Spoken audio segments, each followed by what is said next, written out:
Every day is a freaking roller coaster of ups and downs by the minute, by the hour. That's how it is every day in the world of working on being as successful as you can. Welcome to the Heartland Multifamily Show, the shorter, more profitable path to multifamily ownership and investing.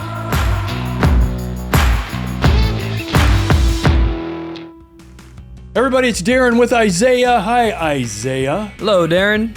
On this episode of the Heartland Multifamily Show, the place For all things multifamily. for all things multifamily, let's talk about a discussion that we've had a couple of times, and that has to do with a question that people have about succeeding. And what is the question? How do you be successful? How can I be successful? Which in a lot of ways is really the question of this. What are the things I need to do to avoid failing? Let's put it this way, the 3 reasons why you'll fail. Let's do it that way, okay? And if you don't get these 3 things right, you'll fail. And by the way, before we get into those 3 things, if somebody fails, is it the end of the world? No. It's actually good news, right? Yeah. Because now you know what not to do, and you use that as experience to build on to then do the things you know you should do. What do you think number 1 would be? Focus.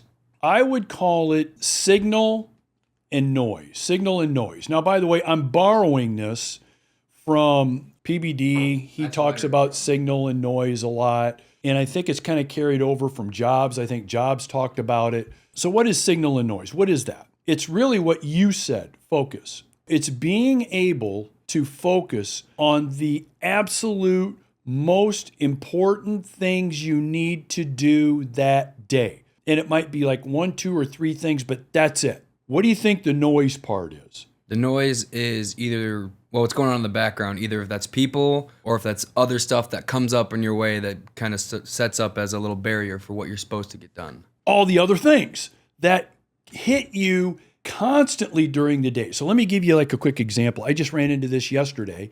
I'm working on capital raising. We've got a big capital raise going on right now. We're working on raising a little bit over $16 million.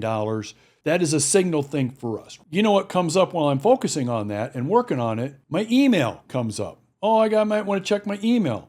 I get a text message. Okay, so all of a sudden, as I'm supposed to be focusing on what? Raising capital. That's what I'm supposed to be focusing on. But what's starting to get into my way and what's starting to, distract me a little bit. And here's the deal with entrepreneurs, guys. We have constant conversations going on in our mind, and we've got 100 things competing for our attention at one time that we need to do. How many times have you run into this yourself? A lot. A ton. A lot. You and I have talked about it, and even with your experience up to now, you've run into it a lot.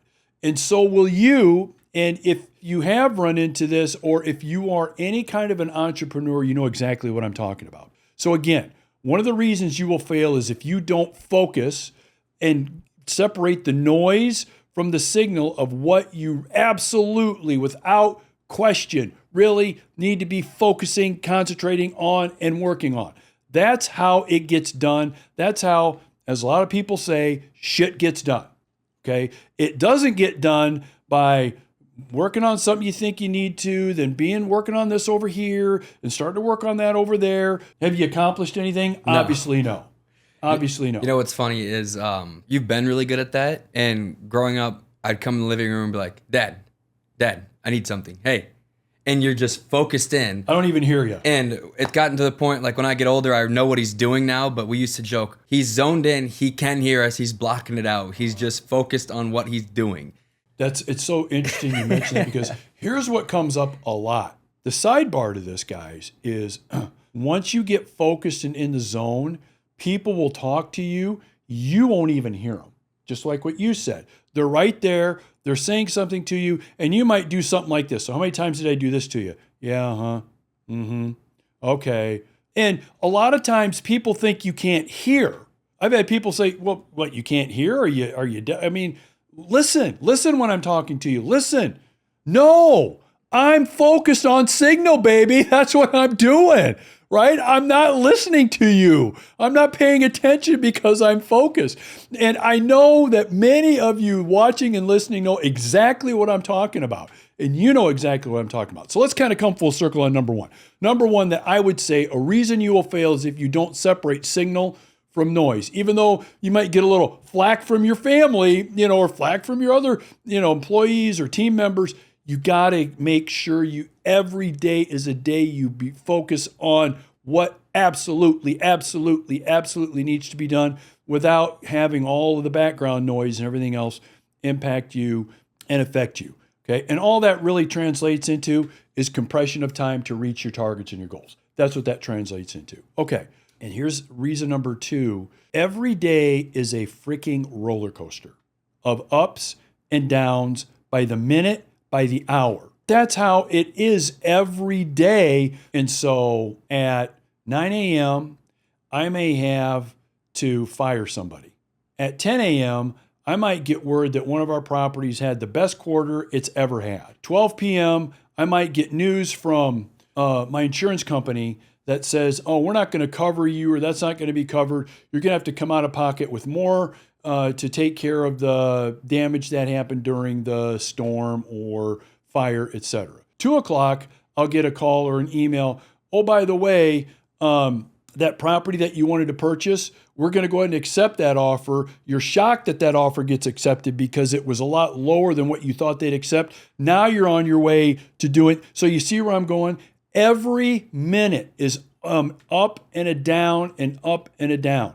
I was watching a guy a couple days ago talk about his business, and he was saying that in the morning he got a call that one of his companies, they have no choice but to file bankruptcy. And then early in the afternoon, a company that they were selling, a separate company they were looking at selling, that finally closed, and he had some kind of 20, 30 million plus dollar profit from that. All that happened in a day.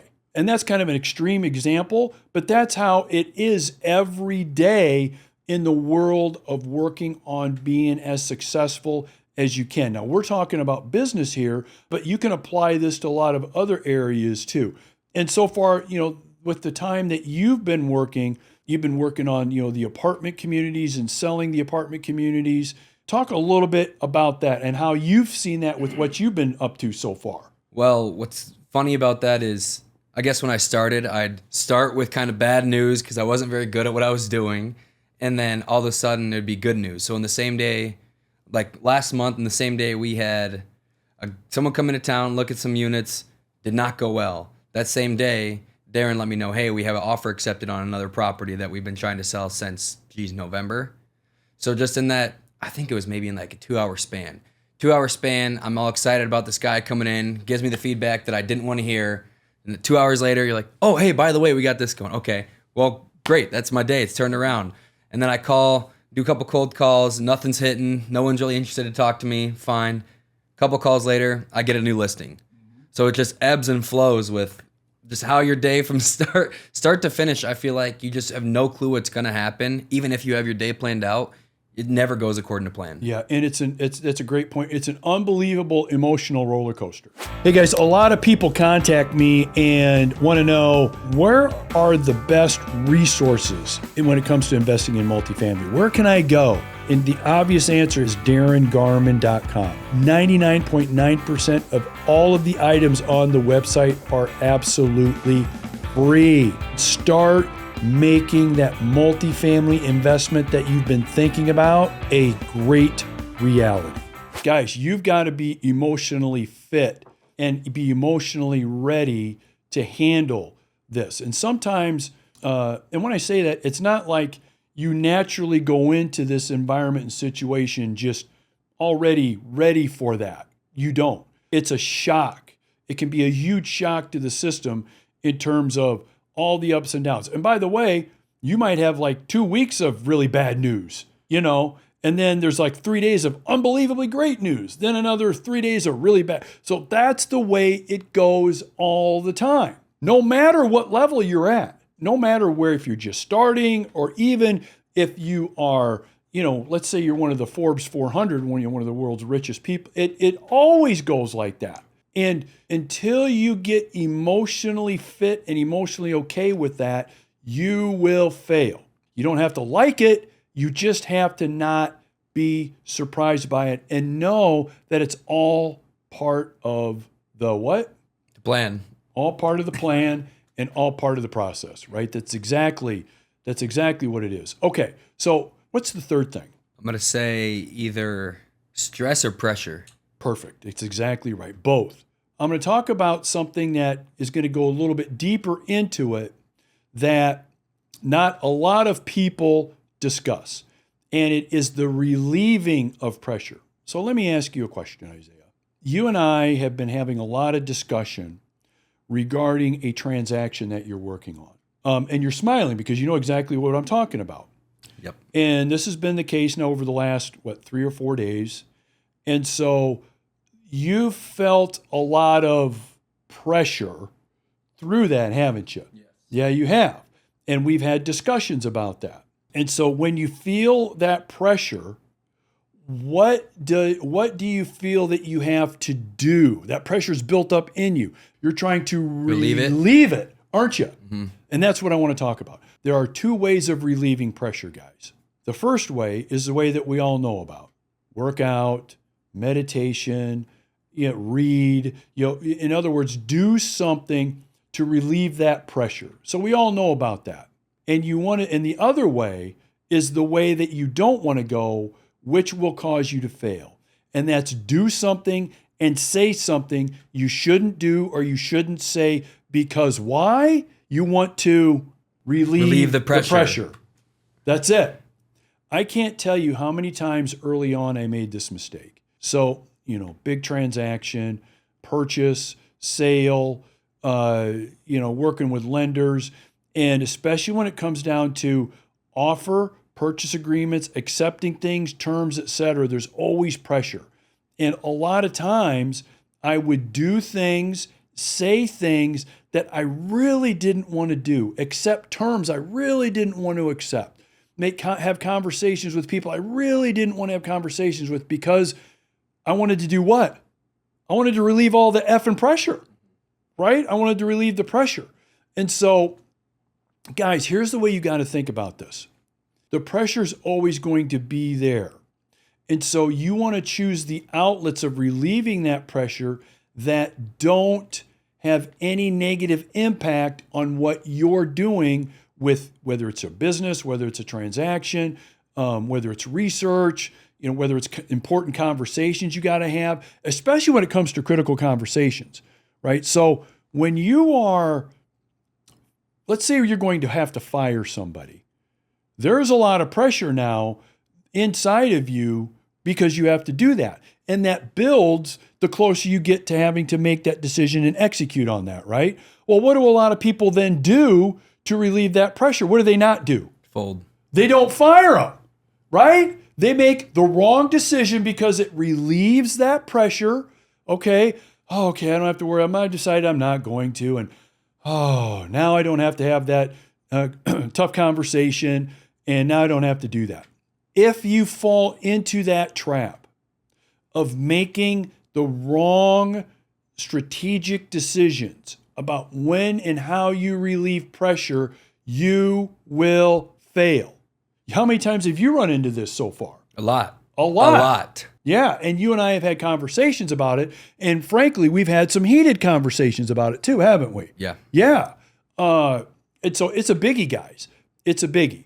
And so these are the 3 main things. So let's go full circle, Isaiah. Why don't you go ahead, remind everybody, we'll come full circle on what the 3 reasons why you'll fail are and why you want to avoid these. Signal and noise is first. Signal and noise. And then we got the daily roller coasters. Yep. And then we got the pressure and how to relieve the pressure. Yeah. Those are the 3 biggies, guys. And look, I would say this is kind of an 80-20 deal. What I mean is, if you spend 80% of your time on these 3 things and 20% of your time on all of the other things that would cause you to fail, you will have the success that you're looking for faster and in more than likely greater quantities than what you would think by focusing on these three things. So Isaiah, I want to thank you for helping me out with this 3 reasons why you will fail episode of the Heartland Multifamily Show, the place For all things multifamily. for all things multifamily. All right, thanks guys. Talk to you later. See ya. Bye-bye. If you want to get your hands on more great multifamily real estate content, make sure you click here. If you want to invest passively in great multifamily real estate, make sure you click here.